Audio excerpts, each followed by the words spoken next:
Você está ouvindo Database Cast, o podcast brasileiro que fala sobre banco de dados.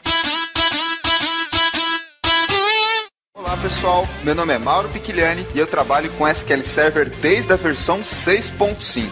O Wagner Crivellini, se eu ganhasse R$1 cada vez que eu falo em SQL e alguém pensa que é SQL Server, eu tava rico. Oi pessoal, meu nome é Thiago Zavascki, não sou tão velho quanto o Picchigliani, mas trabalho com SQL Server há muito tempo também. Neste episódio vamos falar sobre a história do SQL Server e Wagner, conseguimos um representante que está ligado diretamente à Microsoft. É bom a gente sempre ter um representante aqui pra gente espinafrar. E aí, Thiago, tá pronto para participar aqui do programa, receber elogios, críticas? Porque você sabe, tem gente que ama, tem gente que odeia a Microsoft e tem gente que é indiferente. A gente tem que saber lidar com todos os perfis de pessoas. Meu papel aqui hoje é poder mostrar um pouco mais da história do produto, que tem bastante coisa para contar pro pessoal, e também para tirar um pouco dessa mística. Tem muita gente que tem essa visão, talvez, de muitos anos atrás do SQL Server, mas ele é um produto que está em constante evolução. Até porque, Thiago, ele é seguramente um dos líderes de mercado, tanto no Brasil quanto no mundo, quando a gente fala em bancos de dados corporativos. Em número de servidores que colocam SQL Server hoje, em novas unidades, em quantidade é o maior. Então vamos continuar essa conversa falando sobre o SQL Server, o banco de dados da Microsoft, logo após a leitura de e-mails, comentários e tweets.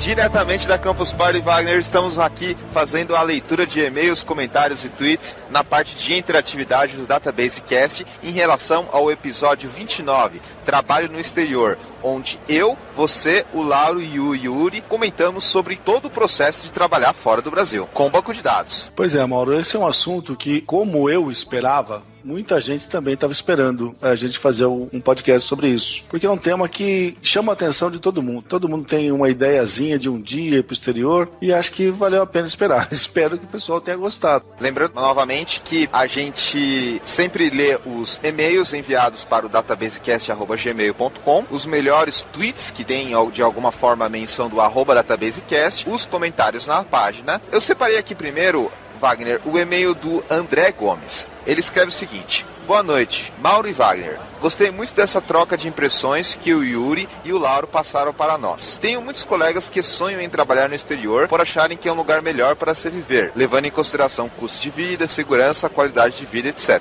Wagner, isso é muito comum entre o pessoal que quer trabalhar fora do Brasil. Como eu comentei durante a gravação, eu próprio tinha essa intenção e ainda não descartei. Mesmo depois de velho, ainda tenho isso como carta na manga. O André Gomes continua: acho válido sairmos do país e obtermos experiência internacional. Ainda não tive a oportunidade de viajar para o exterior, entretanto, não tenho pressa. Acredito que com empenho, mais estudo, mais trabalho, mais estudo, mais trabalho, teria essa oportunidade. Tá num bom caminho, Wagner. Esse é o caminho que eu recomendaria a qualquer pessoa. Atualmente, eu ando meio preocupado com o andar da carruagem. Tanta gente puxando o saco na vida e subindo, eu fico preocupado. Mas esse é o caminho que eu faria. Sempre pensei dessa maneira também. Ele termina aqui pedindo um episódio sobre certificações. Vamos gravar, André, pode ficar tranquilo. Tem mais um e-mail aqui que eu gostaria de comentar, que é o do Bruno Farina. Ele começa: olá pessoal, beleza? Meu nome é Bruno Farina, Foz do Iguaçu, Paraná. Venho falar para vocês que gostei muito do podcast, que abordou o trabalho com um banco de dados no exterior. E é justamente o que quero para a minha vida, trabalhar fora do Brasil com o que mais gosta, que é banco de dados. Olha só, Wagner, sonho de muita gente trabalhar fora do Brasil, hein? Inclusive, esse Bruno, eu desconfio que ele tinha deixado um recado na página também. Opa, é isso aí, Bruno. Várias maneiras de interagir com a gente. Ele continua dizendo que vem estudando os bancos de dados NoSQL, mais especificamente o MongoDB e o Cassandra, que foi alvo de estudo do TCC dele, trabalho de conclusão de curso na faculdade. Ó que legal, Wagner, o pessoal na faculdade estudando NoSQL como TCC. Bem interessante isso. Eu acho demais, até falamos isso na gravação anterior, como os currículos atualmente se modernizaram. Na minha época era tão diferente, cara. Ele pergunta o que ele realmente deve estudar para trabalhar fora do Brasil. E também se ele deve continuar a fundo no NoSQL ou tentar outro banco de dados visando trabalhar fora do Brasil. Ele manda abraços pra gente e fala que continua ligado nos episódios da Database Cast. Bom, Bruno, o importante aqui é você ter mais ou menos uma ideia, uma vaga que você quer correr atrás e se aprofundar. Não adianta nada você, por exemplo, estudar NoSQL se pra onde você vai não tem nada sobre isso. Eu acho que até o Lauro comentou e o Yuri também falou. No caso, o Lauro falou que na Europa usa-se muito Oracle e o Yuri falou que lá na Austrália é mais Microsoft. Então dá uma sondada aí na vaga, como é que tá o mercado naquele país. Hoje em dia tem sites de vagas específicas para certos países e vale dar uma pesquisada antes. É o que eu recomendaria a ele também. Oportunidades tem. Precisa ver se você está focado no tipo de oportunidade que o pessoal oferece para lá. E de comentários, Wagner, o que você separou pra gente? Eu separei 2 comentários aqui. Pelo jeito, o pessoal estava de férias e não deu para acessar o Database Cast lá da praia. É verdade. O episódio 29 foi publicado em janeiro de 2013. Então, muita gente vai escutá-lo só quando voltar de férias. O primeiro do Bleno Lopes, ele escreveu bem rápido. Excelente tema, sincronizando podcast. Tá aí mais uma situação em que alguém tá gostando de ouvir sobre trabalhar no exterior. Pois é, Bleno, a gente tem um trabalho muito grande de separar um tema, às vezes alguma coisa mais light, para não ficar muito técnico, às vezes algo mais relacionado às pessoas, não só a produtos, e a gente vai variando, Wagner, para não ficar aquele podcast taxado de apenas técnico. Pois é, 2 nerds gravando, cara, se a gente for falar de assuntos muito maçantes, nós matamos os caras de sono. O que mais você separou nos comentários? Sempre aparece o desse. O Sander escreveu o seguinte: muito bom, ótimo podcast, tenho acompanhado desde o início e estou mudando minha carreira de desenvolvedor para DBA e já fiz um curso de DBA SQL Server 2012 e agora vou fazer o de BI e um ótimo podcast de vocês. E a vinheta com a moça falando ficou melhor. Obrigado, Sander. Que bom que ele gostou. A gente deu uma mudada na vinheta nesse plano de continuar sempre melhorando a produção do Database Cast. Tem também o do Leonardo. Ele escreveu: show de bola. Tá ótimo. Se o pessoal tá gostando, eu fico feliz. Opa, não importa se o comentário é grande, se é pequeno, o importante é participar e interagir com a gente. Exatamente. Obrigado, Leonardo. Obrigado a todos que deixaram comentário durante esse período de férias e esperamos que da próxima vez tenhamos mais comentários aqui. Em termos de tweets, eu separei 2. O primeiro foi do @JonathanVeg2. Ele foi um usuário novo do Database Cast. Ele colocou: aí galera, saiu mais um excelente podcast, pessoal do @Database Cast, em especial para quem, assim como eu, pretende sair do Brasil um dia. Opa, Jonathan, obrigado por recomendar no Twitter o nosso programa. E um outro tweet que eu separei foi do @Mateus Marabese. Ele escreveu assim: trabalho no exterior, Database Cast muito bom, um dia chego lá, go, go, go, exterior. Aí, Wagner, pegamos no sonho de muitas pessoas mesmo. Ou dar uma apertadinha na economia, o negócio volta a pipocar com maior intensidade, mas, como falei, dificilmente ele cai de moda, né? É verdade. E também lembrando que a gente falou os aspectos positivos e também os negativos de trabalhar no exterior. Evidente. Mas vamos falar sobre um novo assunto, Wagner. Esse episódio que vem é logo agora a seguir, que é a história do SQL Server. Pois é, já contamos história de tanta coisa, vamos finalmente ter a oportunidade de falar do SQL Server. Um episódio muito pedido, porque tem muita gente no Brasil que trabalha com SQL Server e diria que não conhece o SQL Server como nosso convidado. Eu com certeza aprendi uma ou duas coisinhas durante a gravação, e acho que você também, Wagner. Por mais experiência que você tenha com software, você sempre vai aprender alguma coisa com alguém. Eu tenho isso como lema desde menino. Então fiquem aí com o episódio que fala sobre a história do SQL Server com o nosso colega Thiago Zavascki.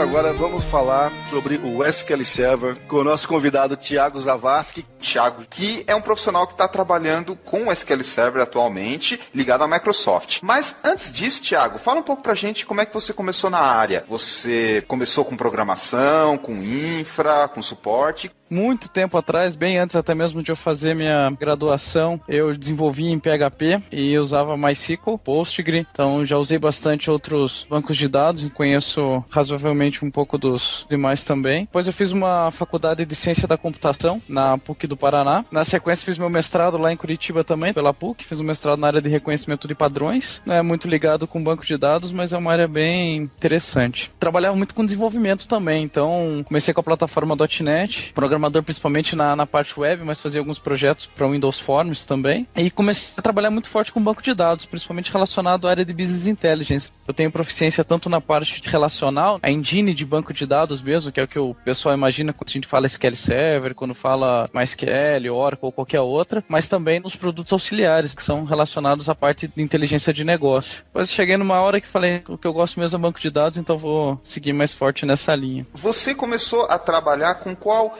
edição do SQL Server?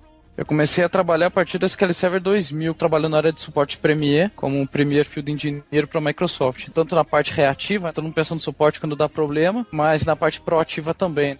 Wagner, destaco que é o primeiro participante que tem no e-mail o @microsoft.com. Acredito que sim, cara, porque tivemos de várias empresas aí, da Microsoft mesmo, acho que é a primeira vez, Thiago. Por isso, hoje, se a gente sacanear você vai ter que aguentar aí, que você é o primeiro, dentro de 3 anos. Não tem problema não, eu gosto de conversar bastante e também pra discutir. O que tiver de bom a gente fala, o que tiver de ruim a gente fala também. Isso que é legal, receber os elogios e também as críticas e conversar de forma saudável. Toda crítica que seja construtiva a gente tem que ouvir.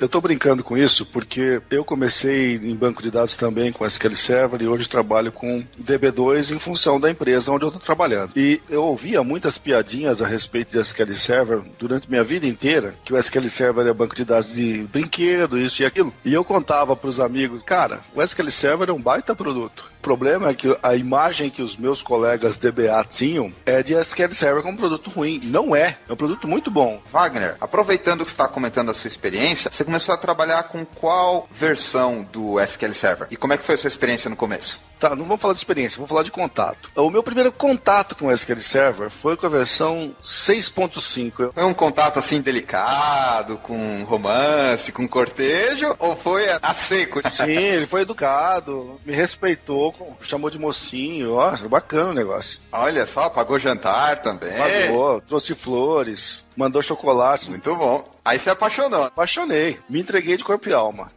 Lembrando que a versão completa do SQL Server 6.5 saiu a versão final em 96 e o beta em 95. Eu comprei na Amazon um pacote que era um Microsoft Server Training Kit para SQL Server 6.5 no final de 96. E comecei a estudar o assunto, achei muito legal o software, mas eu não tinha ele ainda instalado. Eu só fiz alguns estudos e tudo mais, mas eu não trabalhei profissionalmente com ele. A partir da versão 7, aí sim eu já comecei a trabalhar ele com clientes. A gente divide a história do SQL em algumas gerações. Podia tratar até o 6.5 como uma primeira geração. Se você quiser, a gente pode cavar um pouquinho mais e voltar lá no Sybase, que foi a origem? No Sybase, com a Ashton Tate, com a Microsoft, que foi uma joint company entre as três. Foi ali que ocorreu a separação, que a Sybase, que continuava até hoje, e a Microsoft começou com o SQL Server. Foi mais ou menos nessa época que eu comecei. Quando eu estava trabalhando no estágio, na época tinha muita rede novel, então ainda não tinha muito essa estrutura de banco de dados cliente-servidor, era muito DBF, arquivo de dados, aquela coisa. E aí quando o SQL Server 6.0 foi lançado, eu dei uma olhada, estava começando a aprender e tal, e ainda meio que não entendia. E em seguida eu comecei a trabalhar com o 6.5. Aí eu fui fazer curso, fui conversar com as pessoas, e uma coisa que eu lembro muito bem dessa época é que todas as pessoas que me ensinaram o SQL 6.5 focaram bastante na questão de quão diferente ele era do Sybase. Então o pessoal falava, olha, isso é assim, no Sybase é assado. Então foi meio que uma quebra. Com certeza o produto ainda tinha alguns resquícios do Sybase em termos de nomenclatura, de funcionalidades. Eu comecei a aprender o 6.5. O uso da linguagem SQL era relativamente nova aqui no Brasil. Isso em meados de 97, 98. E aí eu comecei a aprender melhor o produto, ver como é que ele faz, o que é, o que não é. Com certeza tinha muitas coisas interessantes em termos de corporativo, como o Thiago falou. Algumas coisas legais na parte de interface gráfica, estava começando a se popularizar o Windows. Isso acho que era um pouco antes do Windows NT, se eu não me engano. E então foi quebra de paradigma do pessoal que não conhecia tanto SQL, estava acostumado com DBF, arquivo de dados, para esse mundo mais cliente-servidor. Óbvio que eu estou falando baixa plataforma, mainframe aí, o Wagner pode ter uma experiência melhor, mas foi assim que eu tive contato inicial com o produto. o SQL Server e o Sybase são muito parecidos, até pelo menos a versão 2000. Caiu um rabo de foguete na minha mão, eu dar suporte no sistema rodando em Sybase, 6, 7 anos atrás, porque eu era o único cara que manjava de SQL Server, e como era tudo muito parecido, botaram esse rabo de foguete na minha mão. E era um sistema muito velho, que nada funcionava, e máquinas extremamente antigas, então era realmente uma complicação dar suporte para aquilo. As similaridades eram impressionantes, cara. Procedures que a gente usa no SQL Server, até hoje, existiam já também no Sybase. E outros aspectos, por exemplo, toda a nomenclatura que eu já citei, você já podia montar alguma coisa de alta disponibilidade. Tinha outras ferramentas, se não me engano, era o ISQL/W, não era nem o Management Studio, até porque estava se adaptando ao ambiente gráfico. O 7 já incluiu outras coisas também. Além do Core, a gente tinha o OLAP Services, não sei OLAP se você... Services, anterior ao Analysis Services, né? Exatamente. Tinha o DTS, nossa, era uma coisa de louco. O pessoal DTS mal entendia o que o DTS fazia. Exatamente, o DTS ele surgiu uma coisa meio pequena, mas ele tomou uma proporção muito grande, porque ele teve uma utilização muito, muito grande. Então, até mesmo hoje, que eu trabalho no Port Premier da Microsoft, tem alguns clientes que têm bases legadas de SQL Server 2000 com muitos pacotes DTS. E a evolução do produto DTS, produto que a gente chama hoje de Integration Services, que surgiu na versão 2005 do SQL Server. Tem o banco de dados, que é a engine relacional, e tem os produtos que são comercializados juntos. No caso específico de SQL Server, quando você compra um, você tem direito à utilização dos demais também. Já incluía plataformas de relatórios, a plataforma de análise, isso já incluía lá na versão 7.0 também. Até antes do 7 era a primeira geração. Ali tinha bastante coisa legada do Sybase ainda, principalmente relacionado à nomenclatura. É difícil fazer essa desvinculação também. A versão 7.0 e a versão 2000 a gente podia entender como se fosse uma segunda geração da base de dados do SQL Server, e hoje a gente estaria no que a gente pode conhecer como uma terceira geração, que seria aí a partir do 2005. Tinha uma grande razão para o DTS ter feito tanto sucesso. O DTS, mesmo na versão 7 do SQL Server, era uma versão simplificada de produtos que eram vendidos no mercado por centenas de milhares de dólares, cara. Então, exatamente. O mercado, quando viu um negócio desse que dava para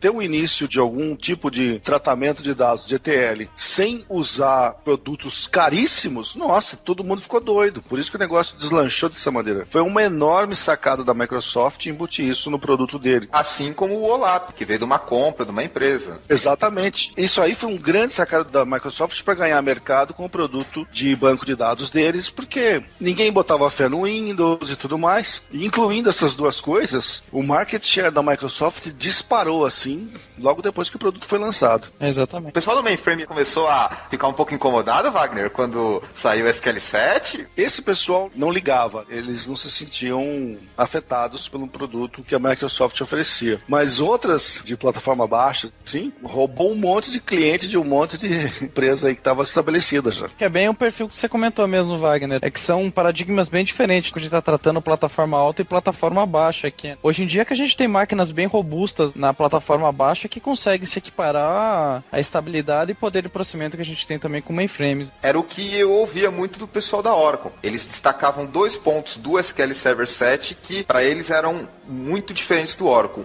Já vem o servidor OLAP, já vem um DTS, tudo, digamos assim, no pacote. No Oracle era tudo separado, que era muito mais simples, tinha ferramentas melhores, o engine de query melhorou, as ferramentas de administração já eram o Enterprise Manager, melhoraram também. Ele veio com muito assistente, o SQL 7, veio também com uma grande parte de marketing envolvendo não só a divulgação do produto, mas as certificações de SQL começaram a se popularizar mais, e também aspectos novos, como, por exemplo, log shipping, que é alguma coisinha de alta disponibilidade. Também o engine para fazer cluster no SQL 7 foi muito melhorado, e o pessoal começou a cada vez mais olhar com os bons olhos o SQL. Então, em termos de funcionalidade, ele começou a agregar muito mais valor do que tinha lá no 6.5, e isso começou a agitar, digamos assim, o mercado de banco de dados da baixa plataforma. Exatamente isso, questão de facilidade, essa questão da interface gráfica, Enterprise Manager. Claro, isso teve várias ferramentas que foi consolidado aprimorada depois no Management Studio, mas até inclusive o DTS que a gente estava comentando antes, a facilidade de se fazer isso em forma gráfica, acho que tudo isso acho que colaborou para a grande utilização, né? Isso aí teve um lado bom e um lado ruim, Thiago, porque o que teve de aventureiro se metendo a trabalhar com banco de dados graças à simplicidade do SQL Server foi uma coisa de louco. O produto estava fazendo a parte dele, que é facilitar a nossa vida, mas o que saiu de maluco dizendo que trabalhava com banco de dados, por acaso o cara abriu alguma coisa e criou uma tabelinha lá, achou que virou DBA. E foi complicado, cara. Eu lembro muito bem dessa fase. Eu escutei isso uma vez de um rapaz que eu tive contato, que ele falou que SQL Server não precisava de DBA. E isso é uma coisa que questiono muito forte, é exatamente o que você comentou. Não pode pensar que simplesmente por ser fácil de instalar, porque o SQL Server você pode instalar ele com as configurações default, que ele vai funcionar e acabou. Só que conforme você vai escalando, conforme ele for crescendo, você vai esbarrando em problemas de escala mesmo. O TempDB, que não é projetado para grande volume da configuração default, tamanho de separação em vários arquivos, file groups, citando um ou outro, só que são vários. E os negros fazendo backup de TempDB? Já viu isso?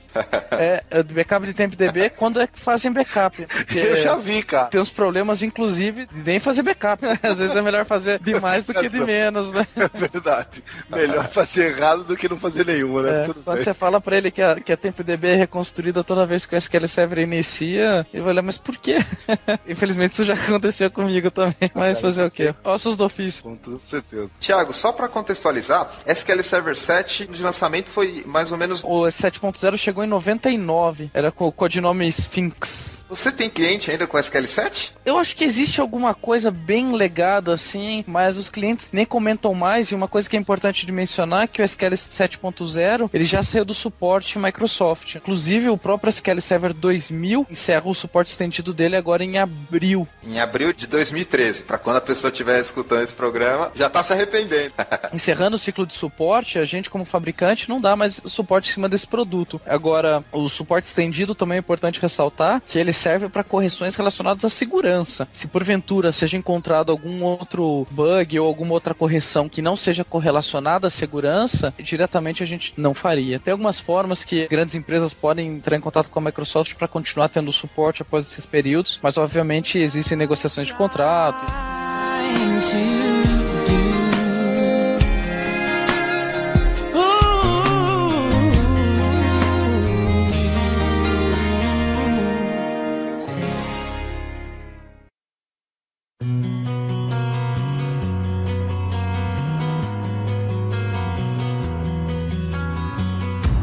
Vamos falar agora sobre o SQL Server 2000, que veio juntamente com o lançamento do Windows 2000. Inclusive até uma mudança no nome, estava sendo pela versão e agora foi pelo ano. E foi um impacto grande, porque a Microsoft fez uma grande mudança na sua linha, tanto de sistemas operacionais, com os SQL 2000, para desktop, para servidor, meio que aboliu aquela ideia de NT, e ficou no nome, era Windows 2000 Server, Windows 2000 Professional, enfim, e o SQL foi lançado um pouco depois do Windows 2000.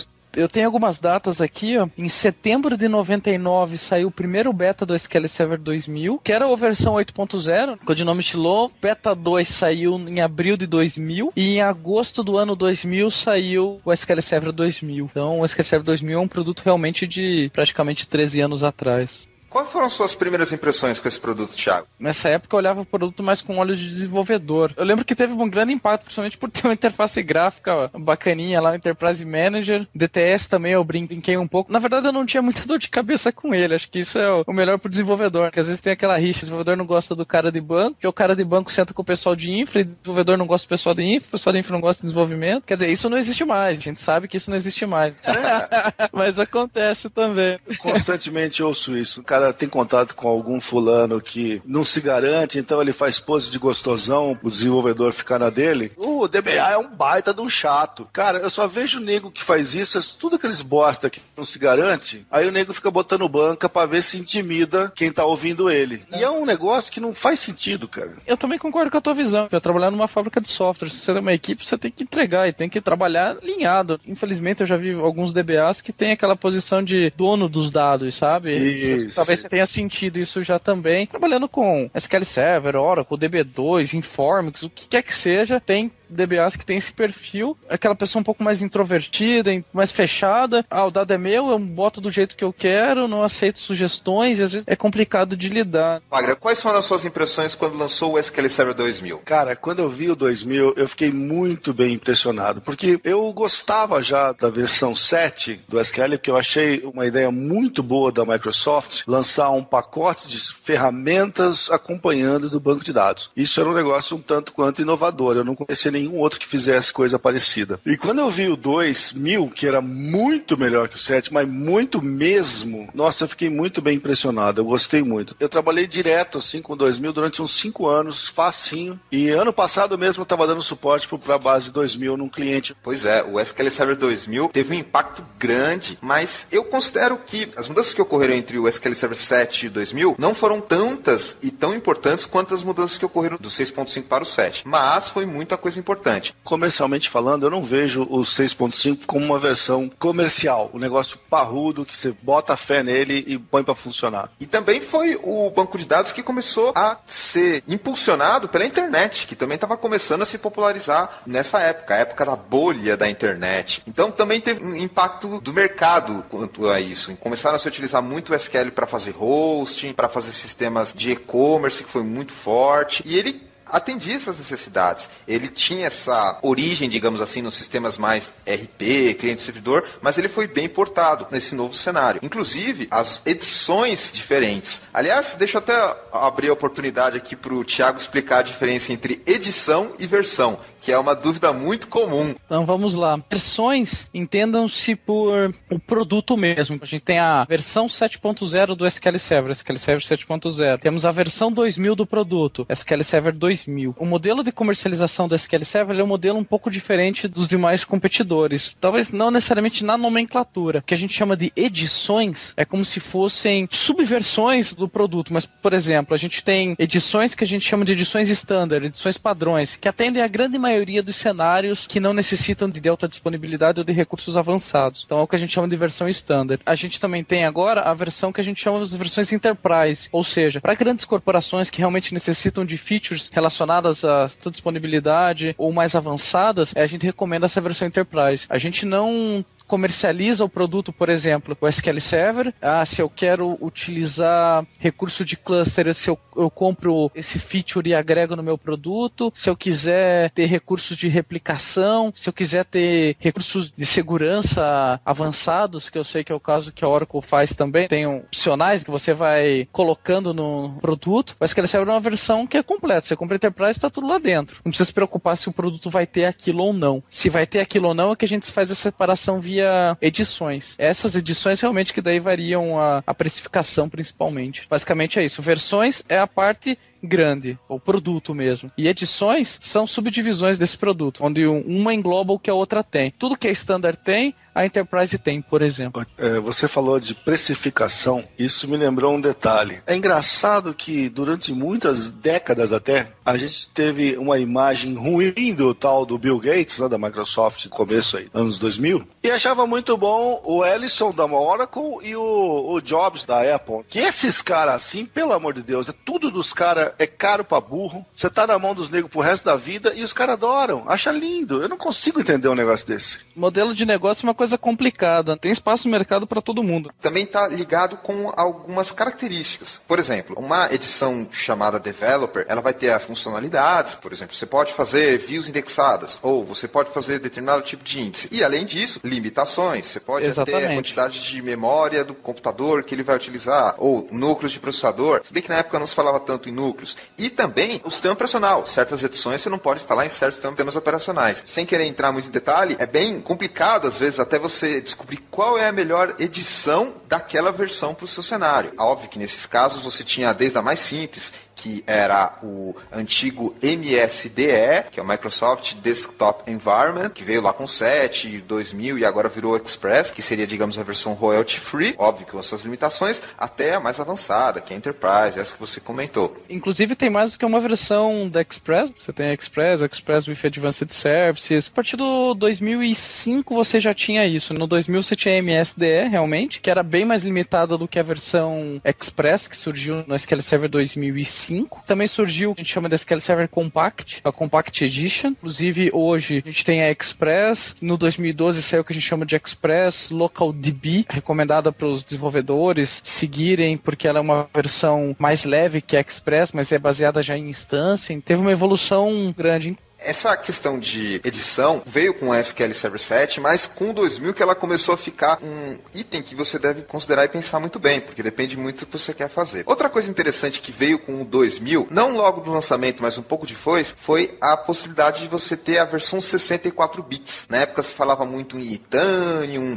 em sistemas desktop e até servidor de baixa plataforma que estavam começando aí para 64 bits por questões de memória, algo que já tinha no mainframe há muito tempo, e aí os bancos de dados começaram a se adaptar também. Então, foi aí que veio o SQL Server 2000 64 bits. Tinha toda uma plataforma para migração, é muito simples, não mudava muito no produto, mas começou por aí. Você lembra, Wagner, dessa época de se falar em 64 bits no desktop? E foi meio revolução mesmo, cara. Todo mundo tava falando pra caramba disso e uma agitação danada. Eu, como sempre fui muito conservador em relação a isso, esperei muito tempo pra testar alguma coisa em 64 bits, mas o pessoal falava demais desse assunto. Hoje a gente já tá comentando de 64 bits. O SQL Server 4.2, ela era em 16 bits, então só pra vocês terem uma noção, não foi tudo 32 bits não, a versão 4.2 era 16 bits. E faz sentido você falar isso porque na época o hardware suportava isso, eles estão ligados, não é uma coisa assim que, vamos fazer 64 bits da noite pro dia, depende muito do hardware. Isso impacta principalmente pro pessoal que não tá tão familiarizado, isso impacta principalmente na quantidade de memória endereçável que você vai ter na sua máquina. Com as versões x64 ou 64 bits, é que a gente conseguiu ter escalas grandes, ou seja, máquinas mais parrudas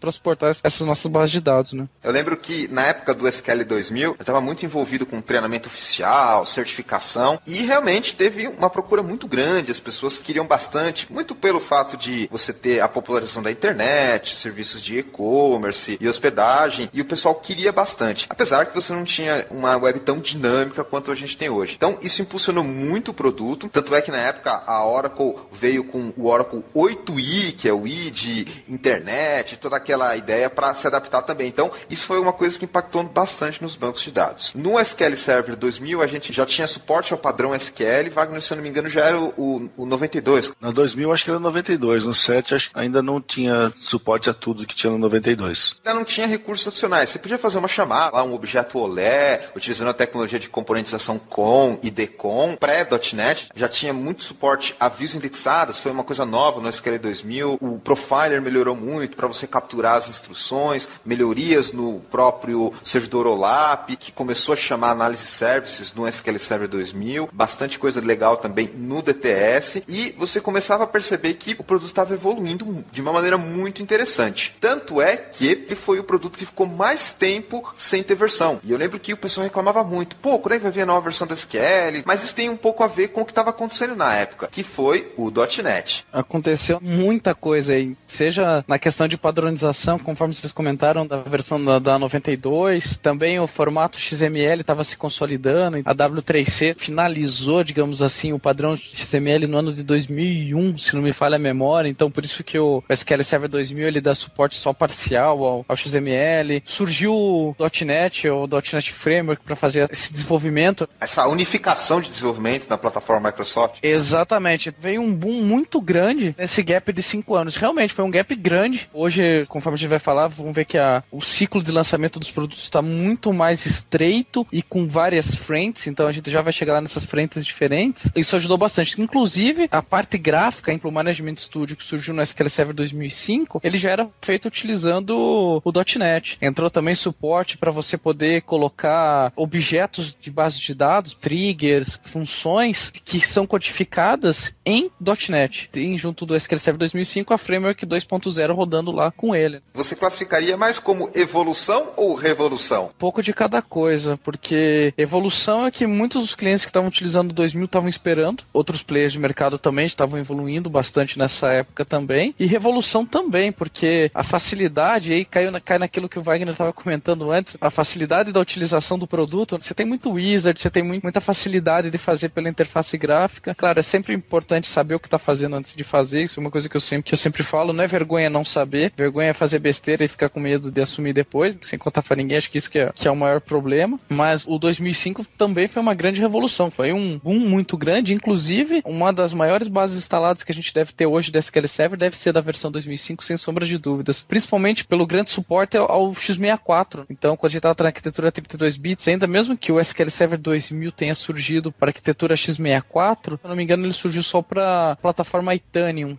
Isso, só para Itanium mesmo. É, só para Itanium. Então, se você tinha o x64 sem ser Itanium, você não conseguia rodar o SQL Server 2000 em 64 bits. Basicamente, a AMD estava muito forte de 64 bits nessa época. Exatamente. Muitos clientes que têm SQL Server 2000 hoje, têm SQL Server 2000 na arquitetura 32 bits. O que isso implica? Isso implica a parte de usuário, ou seja, a memória virtual que você teria para um processo que roda em 32 bits, seriam a memória de usuário de 2 GB e a memória para o kernel ou para o sistema operacional de 2 GB também, somando um total de memória endereçável de 4 GB, que é o limite da arquitetura de 32 bits. Na época já era muito, não se falava nessa quantidade de memória para baixa plataforma. Exatamente, mas daí imagine que a quantidade de volume de dados que você foi manipular aumentou, a capacidade de hardware aumentou, e aí o software precisava o quê? Precisava dar suporte a isso também. E aí que começou a surgir um monte de adaptaçõezinhas que você fazia, o 3GB, User VA, que servia o quê? Para você aumentar essa memória de usuário, a WE para você fazer mapeamento de memória, para você conseguir colocar o database cache de dados em uma quantidade maior de memória, como se fosse umas gambiarra para a arquitetura 32 bits conseguir suportar isso. Não é porque o Windows que não prestava, o SQL Server que não prestava, muito pelo contrário. É uma limitação física da arquitetura 32 bits. Em 2005 veio uma revolução muito forte, principalmente pelo x64 e pela N quantidade de coisas que foram desenvolvidas e colocadas no produto também. Acho que a gente podia gravar um podcast só de falar o que veio 2005. Você tem razão. É verdade. Você esperou bastante pelo SQL 2005, Wagner? Você estava torcendo para vir logo? Eu com certeza estava. Eu tava, cara, e eu tava preocupado com as novidades que nós íamos ter, que prometiam um monte de coisa. Se não me engano, a partir de 2005 também começaram a integrar o análise de services com o tal do Power Pivot, não foi isso, do Excel? O Pivot entrou no SQL Server 2008 R2. R2, tá. Então eu não me lembro qual que era o recurso OLAP que chamava atenção. O Analysis Services você conseguia, através de MS Query do Excel, você conseguia disparar as consultas em cima de um cubo OLAP do Analysis Services. Você trabalha de uma maneira conectada. Teve muitas mudanças, tanto para a parte de desenvolvimento, como o Thiago já citou, com .NET, quanto para a parte de administração. A gente já falou da 64 bits, mas foi com 2005, por exemplo, que veio o Database Mirroring, novas maneiras de você implementar a replicação, veio tecnologias interessantes para você fazer cluster, as famosas views distribuídas também vieram com o 2005. Então, você vê que todas as frentes o produto evoluiu, mas eu fico com a impressão que provavelmente eu acho que uns 80% a 70% do código dele deve ter sido reescrito para suportar todo esse ambiente, toda essa nova tecnologia. A gente já estava com o servidor do Windows já com uma versão um pouco melhor, se eu não me engano você já tinha o Windows 2000 Data Center. Mas um dos motivos desse gap também do 2000 para o 2005 surgiu o que a gente chama de SQL Server OS, ou SQL OS. Ele é uma camada fina de software, é código do SQL Server, obviamente, mas é ele que faz toda a comunicação com o sistema operacional. Então, o que isso possibilitou? Ele padronizou todas as comunicações, basicamente, entre o SQL Server e o sistema operacional. Isso envolve disco, memória, CPU e assim por diante. Também suportou o que a gente chama de Dynamic Management Views, ou aquelas views de gerenciamento dinâmicas que surgiram a partir do SQL Server 2005. Então, por isso que eu digo que muitas das pessoas que conheciam o produto na versão 2000 e nunca viram ou não trabalharam com a versão depois, elas estão com uma visão bem diferente do que o SQL Server é hoje. E muito se deve a esse salto do 2000 para o 2005. A cada nova versão do produto, sempre existem coisas novas, são colocadas, novas features, novas funcionalidades, e também coisas que são retiradas, são deprecated, o pessoal fala, depreciadas. Isso, às vezes, deixa algumas pessoas muito bravas, principalmente quando se fala em compatibilidade com legado, esse tipo de coisa. Você teve problema com isso, Wagner? Eu tive um problema assim, tô lembrando agora, e esse problema era com os danados dos pacotes ETL, de quando eles foram para DTS, mudou para a versão 2000, se não me engano, demorou um tempo para a gente conseguir fazer as coisas se adequarem. Eu não me lembro exatamente qual era o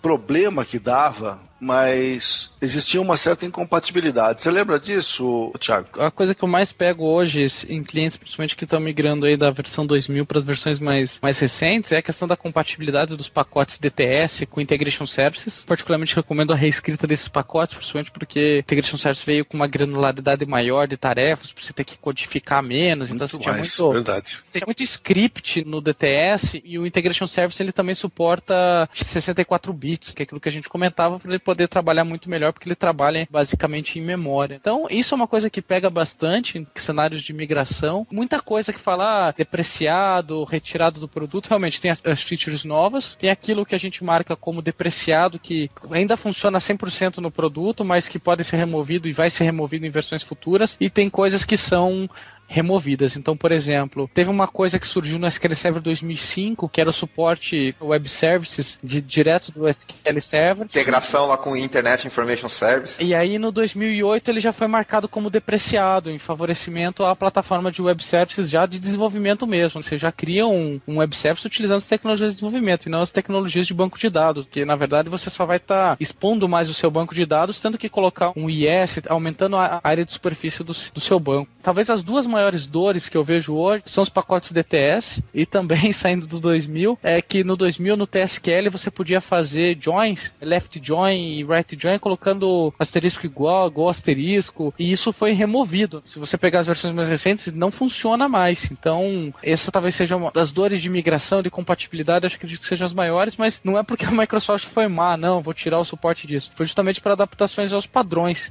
que sempre foi uma cobrança muito forte de clientes e pessoas que utilizam as tecnologias da Microsoft para ser compliance com os padrões. Wagner, você já pegou algum script com asterisco igual asterisco para fazer alter join, seja right ou left? E vou te falar, não é só sistema legado que eu acho essas porcaria não. Se não me engano, isso aí era usado no SQL padrão 89. E eu sei que o Oracle usava durante um bom tempo. Então o pessoal tinha esse vício maldito de usar esses negócios em tudo que é lugar, cara. Puta, é um saco esses negócios. Uma coisa que a gente tem que elogiar também é a Microsoft, bicho. A aderência do SQL Server em especial a padrões ANSI é uma coisa muito bacana. O que você tem definido no padrão ANSI, o SQL Server é um dos softwares que eu conheço que mais suporta o padrão. Eu acho isso muito importante, porque o cara que aprende a trabalhar com SQL Server, no fim das contas, trabalha com qualquer outra coisa. Você falou de dores de migração, mas a Microsoft mantém o seu compromisso de tentar fazer isso ser mais indolor possível, ou seja, ela coloca um assistente para você migrar, ela tem algum tipo de ferramenta que vai te ajudar a converter. São raros os casos que você tem que fazer o que você falou, reescrever do zero. É muito raro, eu diria até, porque a Microsoft tem preocupação com o legado e sempre tem um caminho de migração. Pode ser mais atribulado, mais suave, dependendo do que você tem, mas existe. Até a compatibilidade com a versão anterior, o seu banco de dados no SQL 2005 pode estar trabalhando com o SQL 2000, isso é uma coisa que ajuda. Então, muitas pessoas podem ficar assim, pô, como é que eu vou ficar com o meu legado e tal, mas existe um plano para fazer isso, ou seja, existe recurso. Não é simplesmente reescreve do zero, que a gente sabe que é algo impraticável em muitas situações. Sem dúvida, tem, por exemplo, o Upgrade Advisor, que é a ferramenta que a própria Microsoft passa, que consegue escanear seu banco de dados e dizer quais procedures são aderentes ou não com a versão, questões de objeto, coisas que vocês estão utilizando que foi removida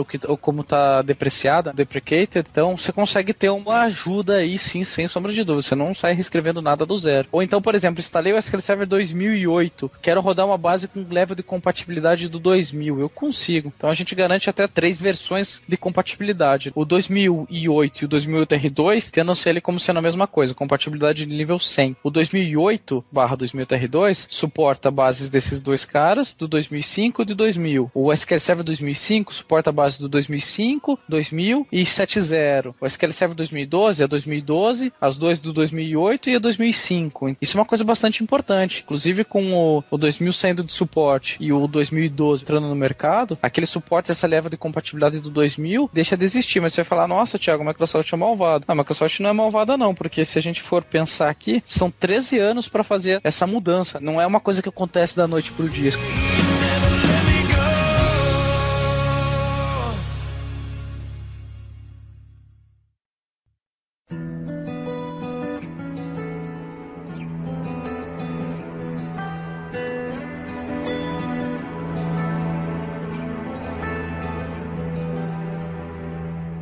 Vamos lá, Thiago. O que veio de legal pro SQL Server 2008? Eu sei que não foi uma mudança tão radical, porque afinal de contas foram só 3 anos, de 2005 para 2008, em relação ao de 2000 para 2005. O 2008, ele entrava com o codinome de Katmai, tá falando dos codinomes aí, o 2005 era o Yukon, o 2008 era o Katmai. São só 3 anos, mas para algumas áreas teve um salto muito grande. Isso falando só da engine relacional. Capacidade de suporte a dados geoespaciais, tem uma série de tipos de dados diferentes que passou a dar suporte a partir do 2008, questões de codificação, aderência a padrões. No 2008 surgiram modificações internas da engine do OLAP também, para facilitar o optimizer lá pro lado do OLAP. O Analysis Service trocou de nível também. No 2005 bastante, no 2008 ele ganhou bastante coisa também. A gente acabou nem comentando, mas o 2005 veio com o Reporting Services também, o servidor de relatório. Ele foi lançado separado. O Reporting Service lançou antes, depois juntou, não foi alguma coisa assim? 2000 já tinha o servidor de relatórios também. Inclusive tem alguns clientes que têm o Reporting Service até hoje, rodando em 32 bits com a versão 2000 ainda. Era uma versão bem simplificada do que a gente tem hoje. Não dá nem pra comparar em questões de cursos. Foi no 2005 que ele já veio junto. No 2000 ele veio separado, não era alguma coisa assim que você instalava? Meio que não fazia parte do grupinho ali. Mas eu lembro que existia uma versão, que era a versão 8.0, que era por SQL Server 2000. Eu só não lembro se ele veio no mesmo pacote ou não.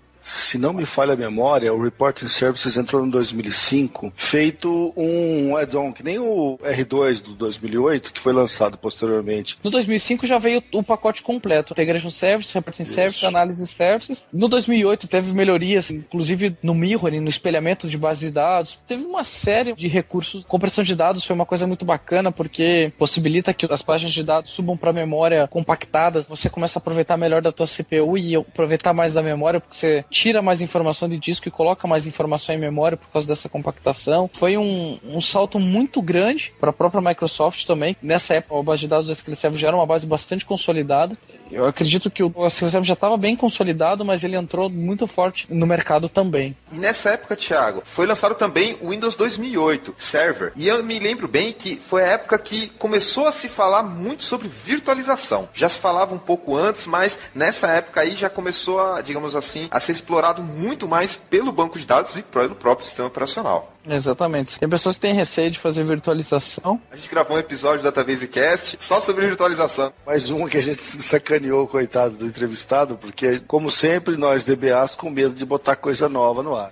Deve ter dado bastante pano pra manga a discussão. Porque, em geral, eu já vi clientes com abordagens mistas, inclusive, que tem parte virtualizado, parte não virtualizado. Eu quero confiar minha alta disponibilidade ao serviço de clustering. Legal, então, o serviço de clustering, então você faz sem utilizar virtualização. Ah, não, eu quero ter flexibilidade aonde estou utilizando, por exemplo, o portal de autoatendimento lá do SenseCenter que me gera uma máquina virtual pronta para utilizar, que já venha com o banco de dados. Então você pode utilizar a virtualização. Eu não vejo com maus olhos. Se for para ver com maus olhos, eu vejo más decisões sendo tomadas nesse sentido. Mas eu não sou contra a virtualização, não. Eu acredito que possa ter cenários que ela se aplique melhor e cenários que ela não se aplique tanto. Uma outra coisa que foi introduzida no SQL Server 2008 foi o PowerShell para fazer a administração. Acredito que o PowerShell na versão 1. Isso, logo no comecinho. PowerShell, para quem não sabe, é uma maneira de você fazer diversas tarefas administrativas que envolvem o SQL Server e até o próprio sistema operacional. Antigamente o pessoal fazia isso com VBA, Visual Basic Script, acessando serviços do tipo WMI para pegar dados do sistema operacional remoto e tal. E aí a Microsoft meio que deu um basta nisso e falou, chega, vou fazer uma linguagem pronta só para isso, só para os DBAs que também são administradores de sistemas terem como coletar dados, fazerem tarefas de sistema operacional e também de administração no SQL Server. Eu não tenho tanta experiência assim com o PowerShell. Das vezes que eu mexi com ele, a impressão que eu tive é que a Microsoft resolveu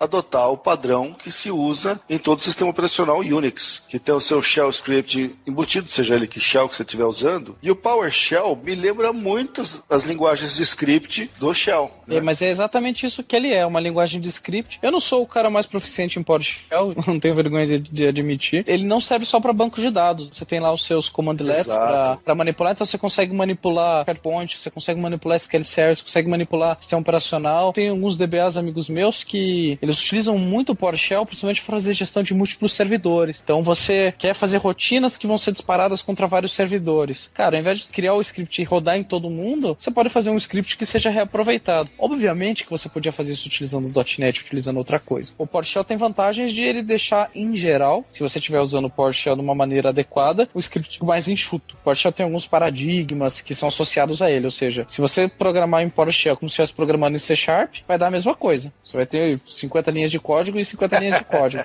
E eu não estou de forma alguma desmerecendo o C# ou desmerecendo o PowerShell. Eu adoro C# e se você fizer isso da forma correta, você vai ter, em geral, um código mais enxuto, ou deveria ter. Senão, você vai tendo tanta vantagem. Ele facilita muito o acesso, a busca de informações, seja para pegar de WMI, seja para pegar do SQL Server, seja para gerenciar o SQL Server. Você tem que se adaptar ao paradigma dela, só isso, né? É exatamente isso. E o negócio legal que o Mauro falou, o negócio não é só para DBA. Eu vejo que o PowerShell ele é muito útil, inclusive para o System Administrator, que é o exemplo que você falou. Exatamente. Na verdade, ele é para todo mundo. Para o cara que está fazendo administração, o cara que está fazendo automação, querendo fazer alguma automatização de processos, você pode usar PowerShell. Inclusive, o PowerShell já é integrado com o Management Studio, ou seja, na mesma janelinha que você faz o seu select lá, você consegue abrir um outro script que é PowerShell e manipular ali também. Tem IntelliSense e tudo mais. 2008 veio com alguma coisa já de Always On, Thiago, ou já foi direto pro R2? Porque isso é uma coisa que ficou um pouco nebuloso para algumas pessoas. Primeiro porque a Microsoft não tinha essa tendência de lançar R2. O máximo que ela fazia era lançar um Service Pack que corrigia alguma coisa. E aí quando veio o R2, a pessoa, opa, que é? E até hoje gera um pouco de confusão com as pessoas. Wagner, você também ficou um pouco em dúvida quando a Microsoft veio com essa estratégia de lançar o R2, 2008 R2? Completamente, porque quando eu ouvi a história, eu achei que fosse um Service Pack, porque a Microsoft, sem Service Pack, não fazia nada, né? E quando eu comecei a entender que o negócio era completamente diferente do que eu estava acostumado, eu falei, porra, peraí, deixa eu ver se eu entendo direito o que está acontecendo aqui, porque era um paradigma novo para mim também, cara. Service Packs, em geral, servem para fazer aplicações de correções, hotfixes, mas eles também podem colocar features ou recursos novos também no Service Pack. Claro, então, por exemplo, coisas. O Service Pack 2, se eu não me engano, do SQL Server 2005, ele liberou o Reporting Service para fazer um modo de integração nativa com o SharePoint. Por exemplo, o SQL Server 2008 ele é um produto que saiu no ano de 2008 e o SQL Server 2008 R2, ele é uma release nova do produto. Ele é como se fosse o SQL Server 2010, entre aspas. Ele saiu em maio de 2010. Por que manteve esse nome 2008 R2? Porque o core da engine relacional, ou do banco de dados relacional mesmo, o SQL Server, não teve grandes modificações. Teve algumas, mas não teve grandes modificações como tiveram nas versões anteriores. Então o time de marketing do produto achou que R2 seria uma boa nomenclatura. Eu já vi muita gente fazendo confusões de 2008 com 2008 R2, achando que é a mesma coisa, ou falando pra mim, SQL 2008 que eu tenho aqui, eu chego lá, é o 2008 R2. Não muda muita coisa da parte da engine relacional, mas são versões diferentes do produto. E o 2008 R2, muita gente diz que ele foi uma release de BI, ou de Business Intelligence, porque no 2008 R2 surgiu o Power Pivot, surgiu outros recursos como o gerenciamento de dados mestres, ou MDS, Master Data Services, a solução ou o produto Microsoft para atender o gerenciamento de dados mestres, ou Master Data Management, que esse é um conceito de mercado. Então, percebam que a caixinha, o DVD de instalação do SQL Server começou a aumentar. Eu tenho lá dentro, na versão 2008 R2, eu vou ter a engine relacional, o Reporting Services, o Analysis Services, o Integration Services, que é para fazer o ETL que a gente estava comentando, o MDS, ou Master Data Services, o Power Pivot também. O Power Pivot ele vem como um add-in para o SharePoint, um add-in para o Excel e suportados por uma versão do Analysis Services integrada com o SharePoint. Pode parecer meio confuso no começo, e no começo é mesmo. Teve uma grande evolução relacionada a essa parte de Business Intelligence. O Power Pivot, uma solução que foi desenvolvida em conjunto com o time que faz o desenvolvimento do Analysis Services, ele é uma solução in memory. Uma das abordagens que eu vi no SQL Server 2008, 2008 R2 é que a Microsoft começou a abocanhar uma coisa que faltava no processo de ETL dela com o Integration Services, que é o Data Cleansing, que é para você cuidar da qualidade dos dados. Antes, era muito mais difícil você fazer isso, e você precisava de ferramentas caríssimas, especialíssimas, para trazer a qualidade dos seus dados, validação, verificação. Isso você fazia com o ETL, e agora foi colocado em 2008 e 2008 R2. No 2008, R2, a gente veio o Master Data Service para fazer gestão de dados mestres. No 2012 surgiu o que a gente chama de Data Quality Services. A caixinha tá aumentando, tem o gerenciamento de dados mestres, e aí especificamente para cleansing, Mauro, é esse cara que a gente chama de DQS, ou Data Quality Services. Esse cara veio no 2012. Eu senti um começo no 2008, 2002, que a Microsoft sempre faz assim, ela começa timidamente e depois expande na próxima versão. Sem foi dúvida. Assim com o Olap, foi assim com o Reporting Services, e eu senti isso na hora que eu vi o 2008. Falei assim, os caras estão dando uma bocanhada ali na parte de qualidade de dados, que é uma outra série de ferramentas, tá ligado no processo ETL, mas não é o foco do Integration Service. E aí eles melhoraram no 2012. Nessa época, começou a criar 3 frentes principais do SQL Server, o que a gente chama de ABC. O A, de appliance, então surgiu o que a gente chama de SQL Server PDW, ou Parallel Data Warehouse. É um appliance, ou seja, hardware, software e suporte. Você compra, o cliente compra o box com tudo isso já pronto. O equivalente ao Exadata do Oracle, guardar as devidas proporções. É o Exadata do Oracle, o Interadata. O Exadata, ele suporta workloads de OLTP. O PDW, ele é Parallel Data Warehouse, ele suporta workloads de Data Warehousing. Mas veio a primeira versão desse cara. Nessa época era bem incipiente. Queria que você falasse um pouquinho sobre o Always On, que foi uma investida muito interessante da Microsoft para a parte de alta disponibilidade. Foi meio que uma unificação das técnicas que você tem para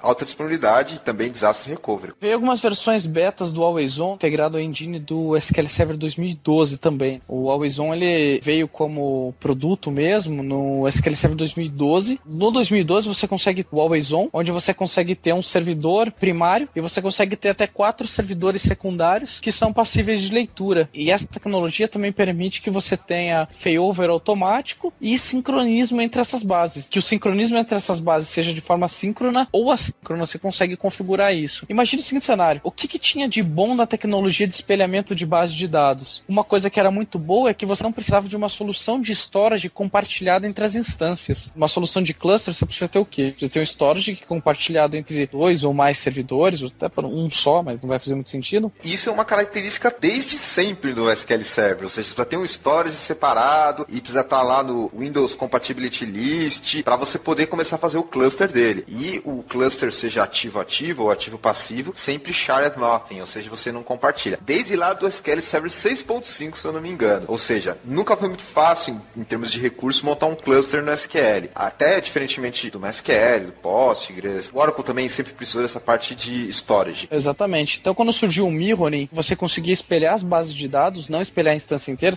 sem necessariamente ter uma storage compartilhada, porque ele fazia o envio somente do log de transações, do que teve de modificações desse log, que conforme eu falei antes, é o que ocorreu de modificação contra uma base SQL Server. Só que o mirroring tem uma limitação que é de um ponto para outro. E o outro ponto, o secundário, que a gente chama, ele não é passível de leitura, então você não consegue ler direto dele. O Always On, você consegue substituir o cenário de mirroring e o cenário de clustering na grande maioria dos casos, e também o cenário de log shipping. E até alguns de replicação. E de replicação também. Inclusive veio até um novo modo de replicação, a peer-to-peer. Você tinha merge, a transacional, snapshot e agora peer-to-peer. Formato específico da transacional. O Always On, ele, para alguns cenários, obviamente, ele substitui todas as tecnologias que tinha até então de alta disponibilidade para o SQL Server. Até 4 secundários, eu tenho failover automático, eu tenho leitura dos nossos passivos sem precisar de fazer snapshot, eu consigo gerar backups dos nós secundários, então eu alivio a carga de estresse sobre o nó primário. Claro, eu ainda não consigo fazer escrita nos secundários. Isso é uma coisa que a gente não consegue ainda na versão 2012, porém,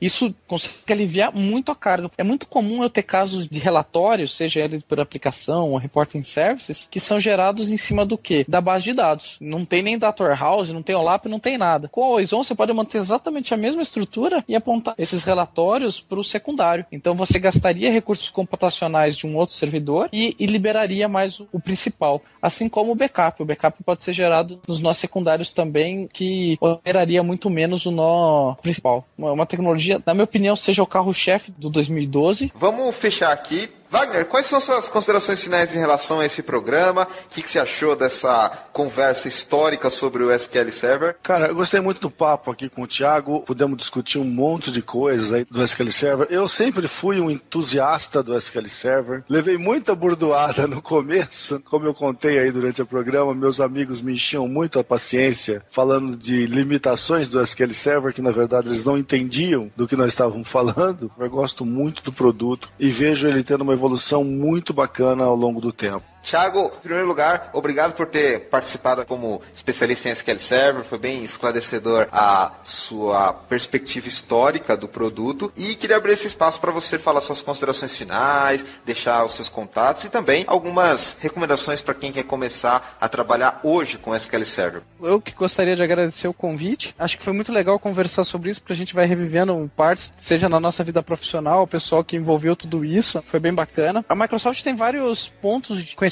para quem quer começar, principalmente os portais do MSDN e do TechNet, que são os nossos centros de treinamento, que a gente chama de MVA, Microsoft Virtual Academy, academias de treinamento online gratuitas para quem quer começar a trabalhar com as tecnologias Microsoft. Tem de tudo lá, desenvolvimento, e tem umas para BI e tem para SQL Server, então é um bom ponto de partida para quem quer começar. E tem um videozinho no YouTube também que conta ali bem mais rapidinho que o nosso podcast, que em 2 minutinhos ele conta a história do SQL Server como um todo, desde o comecinho lá que a gente comentou, Ashton Tate, Sybase, Microsoft, até o SQL Server 2012, bem bacana, já com legenda também para o pessoal e para facilitar. Conhecer a história um pouco, e quem quer se aprofundar mais são os portais do TechNet. Tem vários blogs também, mas achar conteúdo não é difícil. Eu acho que hoje em dia o mais difícil é achar tempo para você ler tanto conteúdo que você tem. Só tomando cuidado de ler de fontes confiáveis e atualizadas. Com isso a gente termina mais um episódio da Database Cast, onde a gente falou sobre a história do SQL Server, esse produto da Microsoft, que é um banco de dados muito utilizado, um dos líderes de mercado e que é importante a gente conhecer, mesmo que a gente não trabalhe com ele no dia a dia. Um grande abraço, pessoal, e até o próximo programa.